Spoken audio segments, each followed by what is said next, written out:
Lo ranking aja 17 lawan 142 ya jauh. Kalau lu nggak usah lihat ranking dulu deh. Gitu udah main aja, main lepas, nggak ada beban.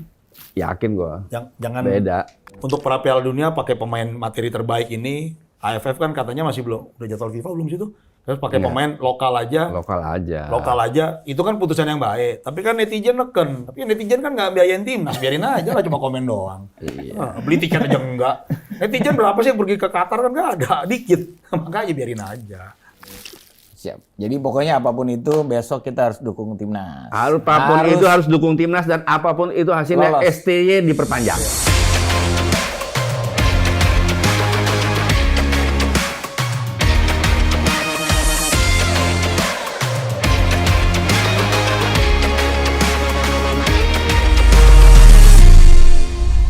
Karena apa? Kan nggak mungkin kalau terjadi apa-apa pemain kan masih ditutup dengan pemain naturalisasi juga nih. Iya. Misalnya dia cedera panjang, kan nggak mungkin dia lagi yang main. Ya, yang masih ditutup. Iya.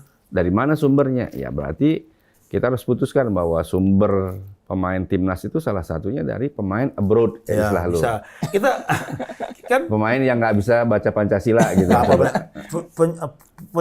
Gitu. Pancasila. Ketuhanan. Baca yang susah tuh yang. Kan NG nggak ada.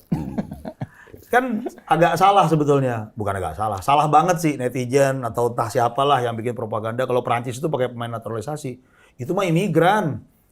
Iya kan? Kalau imigran, kalau Mbappe kan imigran. Siapalah. Dembele. Semua imigran. Zidane juga imigran. Ya kalau mau itu ya bandingannya kayak Tan Leong Hao zaman dulu. Itu ya pemain kakek dia kan imigran, apa bapaknya gitu. Itu dipakai di timnas kita. Orang Indonesia. Kalau ini kan nggak nyari keluar, datang. Jadi maksudnya pemahamannya mesti dibeda. Ini kayak dulu Daniel Bilos itu turunan lahir di Kroasia segala macem, tapi bapaknya orang Argentina. Presiden AFA datang ke Kroasia minta dia main di Argentina. Nah, kayak gitu kasusnya. Jadi naturalisasi memang. Cuman bedanya dia bisa bahasa Spanyol, Daniel Bilos.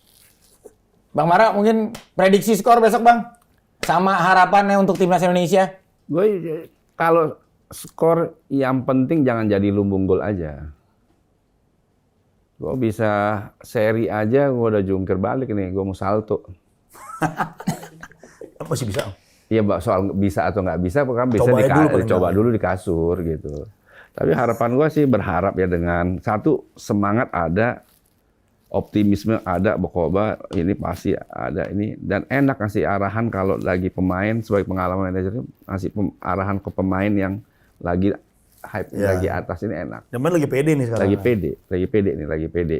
Memang mesti hati-hati kalau pas kepedean tuh takutnya ya terlalu overconfident, bahaya juga. Makanya skor berapa dong, Bang? Skor prediksi dong.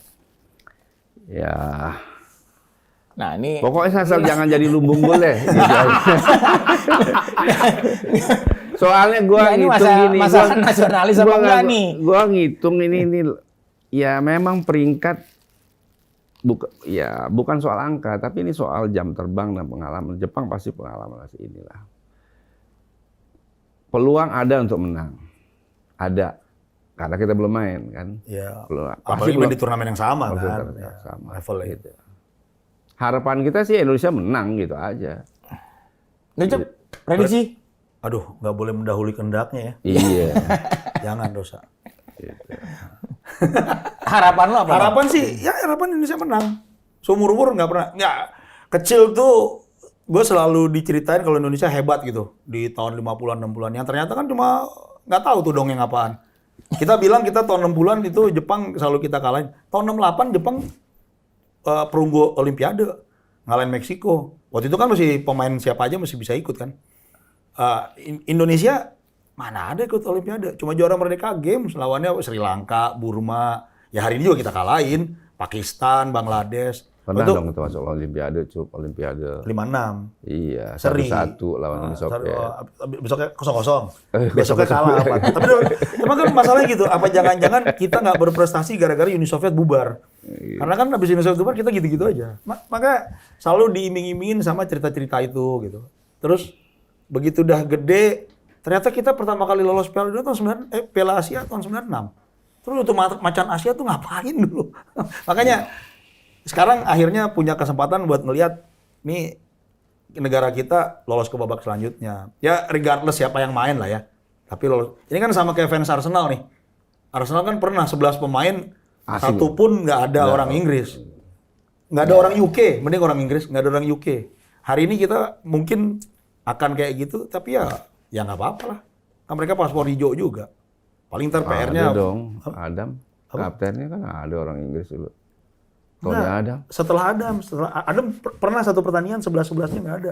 Adam nggak main tuh. Artinya, ya ini hal yang menyenangkan lah. Jadi ya moga-moga abis ini kalau nonton bola Indonesia main lawan Thailand gitu, nggak yang Indonesia bisa ngegolin ya. Udah mulai gitu soalnya. Oh ngegolin sih. Paling nggak percayanya. Organisasi permainan juga udah kelihatan kan. Lu cara mainnya Udah berubah kelihatan. bagus, kelas. Kan selama ini kan ketemu Thailand, ketemu Vietnam, pegang bola kita hilang bola terus. Tapi kan? jangan sampai setelah ini ya balik ke setelan pabrik lah. Tiba-tiba pemain-pemain baru ini, naturalisasi ini nggak turun karena 1-2 hal, lalu mainnya drop lagi. Atau mungkin tiba-tiba untuk pra Piala Dunia pakai pemain materi terbaik ini, AFF kan katanya masih belum, udah jadwal FIFA belum sih itu? Terus pakai pemain lokal aja. Lokal aja, itu kan putusan yang baik. Tapi kan netizen neken. Tapi netizen kan nggak biayain timnas, biarin aja lah cuma komen doang. Beli tiket aja enggak. Netizen berapa sih yang pergi ke Qatar kan nggak ada, dikit. Makanya biarin aja. Siap. Jadi pokoknya apapun itu besok kita harus dukung timnas. Apapun itu harus dukung timnas dan apapun itu hasilnya Lolos. STY diperpanjang. Ya. Kan right or wrong is my country kan. Pernah lah gini waktu itu. Lu kayak nggak setuju STY diperpanjang gitu? Nggak pernah lah di sebuah percakapan nih di sosmed. Gue bilang kalau dia sebut Pep Guardiola pelatih terbaik dunia. Terus gue bilang, Pep Guardiola kalau ngelatih Brentford juga belum tentu menang. Terus dia responnya gini, kalau dia ngelatih Indonesia kagak juara. Marah gue. Padahal dia bener. Coba gara-gara gue orang Indonesia aja. Ya udah kayaknya pembahasan kita sampai di sini dulu. Ya kok cepet banget sih? Iya. Podcast macam apa ini? Podcast tuh nggak ada waktunya. Kan kita siap-siap juga, siapin energi buat nonton besok. Mengedit dulu. Iya. Mau diedit dulu. Ya gitu aja, oke pemirsa. Jangan lupa saksikan One Corner di TV One News. Akhir kata, saya Faisal Kreb pamit. Salam One Corner.